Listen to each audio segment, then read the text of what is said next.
जय हिंद दोस्तों, इस वीडियो के माध्यम से आपको बताने जा रहे हैं बीकॉम करने के बाद कौन कौन सी सरकारी नौकरी मिलती है। यदि आप बीकॉम कर रहे हैं या बीकॉम भविष्य में करेंगे तो आपको कौन कौन सी सरकारी नौकरी मिलती है। उसके पहले मैं आपको ये बता दूं कि बीकॉम अगर आप पढ़ रहे हैं या एमकॉम आप पढ़ रहे हैं तो आपके लिए अच्छी कोचिंग अगर आप पढ़ना चाहते हैं, रिकॉर्डिंग क्लास, लाइव क्लास और पीडीएफ या नोट्स के थ्रू, तो हमारे पास पूरा वीडियो पूरा कोर्स उपलब्ध है। नाम मात्र के शुल्क में आप लेना चाहें तो ले सकते हैं। तो चलते हैं अपने मुद्दे पर। बीकॉम करने के बाद सबसे पहली बात मैं बता दूं कि बीकॉम में आपको बिजनेस से संबंधित बैचलर ऑफ कॉमर्स, ठीक है, कॉमर्स से संबंधित अनेक विषयों का अध्ययन कराया जाता है। विषयों की संख्या पर अगर आप जाएंगे तो एक साल में 2 सेमेस्टर हो रहे हैं। एक सेमेस्टर में 4 सब्जेक्ट न्यूनतम मानिए, 4 दूना 8, 8 तिरिक 24, 24-25 सब्जेक्ट कम से कम आपको पढ़ने पड़ते हैं। तो इसमें बीकॉम में बिजनेस से संबंधित स्किल को डेवलप कराया जाता है। तो बहुत सारे बच्चे ऐसे होते हैं जो बीकॉम के साथ साथ सरकारी नौकरी करना चाहते हैं। तो बीकॉम के साथ साथ जैसे आप बीए करके सरकारी नौकरी की तैयारी कर सकते हैं, वैसे आप बीकॉम करके कर सकते हैं। तो सबसे पहली योग्यता होती है, सबसे बड़ी बात जो होती है, तो बीकॉम करने के बाद जो सरकारी नौकरी मिलेगी उसमें आपको सिविल सर्विसेज की आप तैयारी कर सकते हैं। सिविल सर्विसेज का मतलब क्या होता है? सिविल सर्विसेज का मतलब जहां जो भारत की सबसे प्रतिष्ठित परीक्षा है, सबसे प्रतिष्ठित परीक्षा होती है, जहां से आईएएस बनते हैं, आईपीएस बनते हैं, बीडीओ बनते हैं, डीडीओ बनते हैं, सीडीओ बनते हैं, एसडीओ बनते हैं, एसडीएम बनते हैं। तो सिविल सर्विसेज की तैयारी करके आप बड़े बड़े अफसर रैंक की पोस्ट पर नौकरी कर सकते हैं। अगर आप बीकॉम कर रहे हैं तो आप सिविल सर्विसेज की तैयारी कर सकते हैं। इसमें आपको बहुत ही अच्छा रिजल्ट मिलने की संभावना रहेगी। उसके बाद आता है बीकॉम करने के बाद बैंक में कौन सी नौकरी मिलती है। बीकॉम करने के बाद बैंक की सबसे बड़ी नौकरी होती है मैनेजर। एक तरह मान लीजिए अपने लेवल पे बात करेंगे तो और उससे बड़ी भी होती है, जनरल मैनेजर होते हैं, उसके बाद हेड ऑफ डिपार्टमेंट के मैनेजर होते हैं। तो आप बैंकिंग के मैनेजर की तैयारी कर सकते हैं। मैनेजर के लिए ग्रेजुएशन होना ज़रूरी है कम से कम, और अगर आपका ग्रेजुएशन में 55-60% बना हुआ है तो और अच्छा रहेगा। आप पीओ की तैयारी कर सकते हैं। पीओ के अलावा आप क्लर्क की तैयारी कर सकते हैं।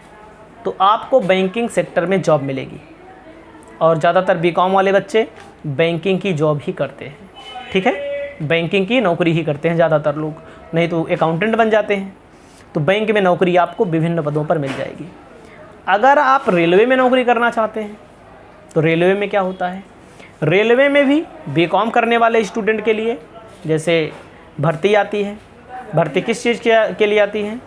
भर्ती आती है टीसी के लिए, भर्ती आती है स्टेनोग्राफर के लिए, भर्ती आती है ग्रुप डी की भर्ती आती है, ठीक है।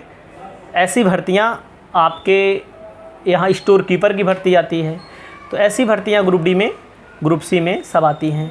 टिकट निकालने की भर्ती आती है, स्टेशन मास्टर की भर्ती आती है। तो ठीक है, इन जगहों पर आप अप्लाई कर सकते हैं अगर आप रेलवे में नौकरी करना चाहते हैं। तो अगर आप एसएससी का नाम सुने होंगे, एसएससी स्टाफ सिलेक्शन कमीशन, जो केंद्र सरकार के अधीन आता है, केंद्र सरकार वैकेंसी निकालती है जिसमें एसएससी सीजीएल होता है, जहाँ पर एसएससी सीजीएल जो लोग पास करते हैं उनको इनकम टैक्स इंस्पेक्टर के तौर पर तैनाती की जाती है, जीएसटी इंस्पेक्टर के तौर पर तैनाती की जाती है, जीएसटी इंस्पेक्टर के तौर पर तैनाती की जाती है। भारत सरकार के बड़े बड़े विभागों में मुख्य पदों पर एसएससी सीजीएल करने वाले लोगों को भरा जाता है, और हर साल वैकेंसी आती है। अगर आप बीकॉम के स्टूडेंट हैं तो एसएससी सीजीएल की तैयारी कर सकते हैं।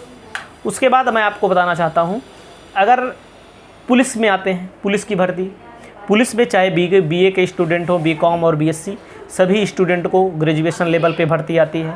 कहीं ज़्यादातर इंटरमीडिएट पे भी आती है, लेकिन समय के अनुसार बदल जाता है। तो पुलिस में भी भर्ती हो सकते हैं। आर्मी की नौकरी आती है, उसमें भी भर्ती हो सकते हैं। आर्मी तो आप जान ही रहे हैं, बीकॉम कर रहे हैं, उसके साथ साथ आर्मी का आप तैयारी करते रहिए, दौड़ निकालिए, परीक्षा निकालिए, भर्ती होना होगा तो हो जाओगे, ठीक है। उसके बाद लेखपाल, राजस्व विभाग में लेखपाल की भर्ती आती है। तहसील लेवल पे भर्तियाँ आती हैं, तहसील लेवल में भी भर्तियाँ आती हैं। जब आप तहसील में जाते हैं, देखो तमाम लोग तहसील में काम करते हैं। सिंचाई विभाग में भर्ती आती है, सिंचाई विभाग, खाद्य विभाग, केंद्रीय सचिवालय में भर्ती आती है। उसके अलावा मैं आपको बता दूं सबसे बड़ी बात, अकाउंटेंट की भर्ती होती है। सबसे बड़ा फैक्ट जो है अकाउंटेंट, यूपीपीसीएल हो गया, यूपीपीसीएल हो गया। यूपीपीसीएल के बाद क्या होता है, असिस्टेंट अकाउंटेंट की भर्ती आती है। असिस्टेंट अकाउंटेंट विभिन्न विभागों में के माध्यम से भर्ती जारी करती है, जिसमें केवल बीकॉम करने वाले स्टूडेंट को ही वरीयता दी जाती है। बीकॉम वाले स्टूडेंट ही उसमें फार्म अप्लाई ही कर सकते हैं और कोई दूसरा अप्लाई नहीं कर सकता है। तो इसके अलावा अब अगर आप टीचर बनना चाहते हैं तो टीचर जैसे बीकॉम आपको 10th तक पढ़ाना है, तो बीकॉम के बाद बीएड करिए, बीएड के बाद आप टीजीटी की परीक्षा देंगे तो आप टीचर भी बन सकते हैं, वैकेंसी निकलती है सरकार के द्वारा। उसके अलावा यदि आप नवोदय में पढ़ाना चाहते हैं, नवोदय में आप एमकॉम किए रहिए, एमकॉम करने के बाद बीएड कर लीजिए, आपको सरकारी नौकरी यहाँ पर भी मिलती है। अगर आप किसी इंटर कॉलेज में पढ़ाना चाहते हैं, सरकारी इंटर कॉलेज में लेक्चरार के तौर पर जीआईसी में पढ़ाना चाहते हैं, तो जीआईसी में भी तमाम भर्तियाँ आती हैं, जिसमें 12th एमकॉम मांगा जाता है। एमकॉम के साथ साथ कहीं कहीं बीएड मांगा जाता है, कहीं कहीं नहीं मांगा जाता है, पीजीटी जिसको बोलते हैं। तो ऐसी भर्तियां हैं जो बीकॉम वाले स्टूडेंट कर सकते हैं। अगर हमारी वीडियो आपको अच्छी लगी हो तो आप अपनी राय कमेंट में ज़रूर दीजिए। इसके बाद और महत्वपूर्ण वीडियो आपके लिए लाते रहेंगे।